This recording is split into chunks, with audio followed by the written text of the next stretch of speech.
Les chantiers de Saint-Nazaire en plein boom. 4 paquebots de croisière sont simultanément en construction depuis plusieurs mois. Sous le grand portique rouge, l'ère de prémontage ne désemplit pas. À côté des blocs de navires, d'autres structures tout aussi gigantesques, le résultat d'un virage opéré par les chantiers navals en 2012 au creux de la vague. L'entreprise a cherché à diversifier ses activités pour compenser les éventuels creux de charge et équilibrer son carnet de commandes. Donc nous avons cherché des activités qui se rapprochaient de ce que nous avions l'habitude de faire et on a rebondi sur le développement des énergies marines renouvelables. Construire des installations marines pour l'éolien offshore. Les chantiers de Saint-Nazaire réalisent aujourd'hui leur 3e sous-station électrique. Ce sera la plus grande jamais construite en Europe. En mer, la structure est chargée de centraliser et de transformer le courant produit par des éoliennes. Il y a 18 mois, débutait la construction de la fondation métallique. Il s'agit du jacket d'une sous-station électrique, c'est la fondation. Donc elle pèse à peu près 1000 tonnes. Elle fera, quand elle sera finie d'assembler, 55 mètres de haut. Et là, vous avez à peu près 35 mètres de hauteur. C'est une quantité de travail importante, plusieurs dizaines de milliers d'heures qui ont été nécessaires pour assembler cette structure et des compétences de vraiment haut niveau. 400 personnes travaillent aujourd'hui pour l'unité dédiée aux énergies marines renouvelables, dont la moitié de sous-traitants. Cette entreprise, spécialisée dans la peinture, a dû faire venir du matériel spécifique d'Allemagne. C'est comme un Karcher, mais c'est beaucoup plus gros. Donc vous imaginez un Karcher 120 bars, c'est tout petit, et ça c'est la même chose, mais en 10 fois plus gros. Et ce qu'on utilise pour préparer, nettoyer les surfaces avant l'application des peintures sur les sous-stations offshore. Partenaire de longue date des chantiers navals, l'entreprise a réalisé toute la peinture de la sous-station, élément capital. Alors nous avons fait tout le traitement peinture anti-corrosion, donc traitement de l'acier, en partant des préparations de surface, de l'application des systèmes de peinture et du contrôle de la peinture. La peinture va donner la durée de vie de la structure en fait, que ce soit dans la partie immergée dans l'eau ou la partie émergée.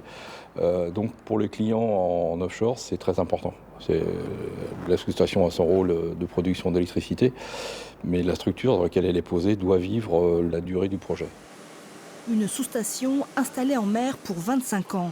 À 3 mois de la livraison, elle est ultra protégée. Ce bloc de 55 mètres de long, 30 de large, haut de 15 mètres, abrite le centre névralgique de l'ouvrage. Nous sommes dans une des pièces les plus importantes de la station, un des premiers locaux qui a été mis au stade embarquement des équipements. Et en fait, il s'agit d'un gros disjoncteur, le même qu'on a à la maison, sauf qu'au lieu d'être en 220 volts, il est en 220 000 volts. C'est ici que le courant produit par les turbines en mer va arriver pour être transformé, passer de 33 000 à 220 000 volts avant d'être renvoyé vers la Terre par le biais d'un câble sous-marin. Pesant près de 4 000 tonnes une fois assemblée, la sous-station, construite à Saint-Nazaire-sur-Barge, va prendre la direction de l'Allemagne, un savoir-faire exporté en mer Baltique. Nous sommes à Sassnitz, à 350 km au nord de Hambourg. Ici, l'activité portuaire s'est spécialisée dans l'éolien offshore depuis peu. Une base logistique hors norme, des bâtiments flambant neufs, dont ceux de E.ON. Le géant de l'énergie allemand aménage au large son 8e champ éolien. Associé au groupe norvégien, à 35 km des côtes, le projet Arkona.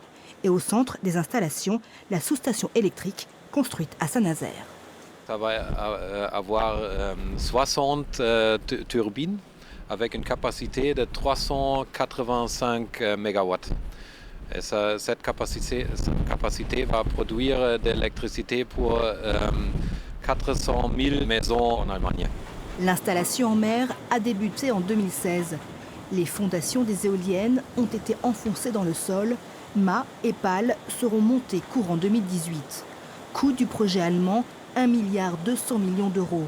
Un secteur qui a le vent en poupe en Europe du Nord. Près de 3000 éoliennes offshore en activité.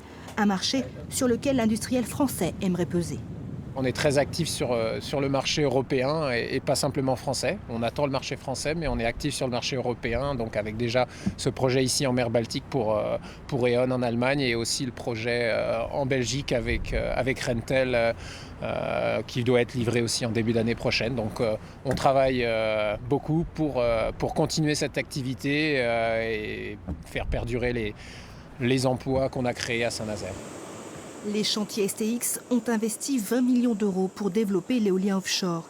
Dans l'attente de nouveaux contrats, ils misent sur les futurs parcs français qui peinent à voir le jour, 6 prévus à l'horizon 2020, dont un au large de Saint-Nazaire.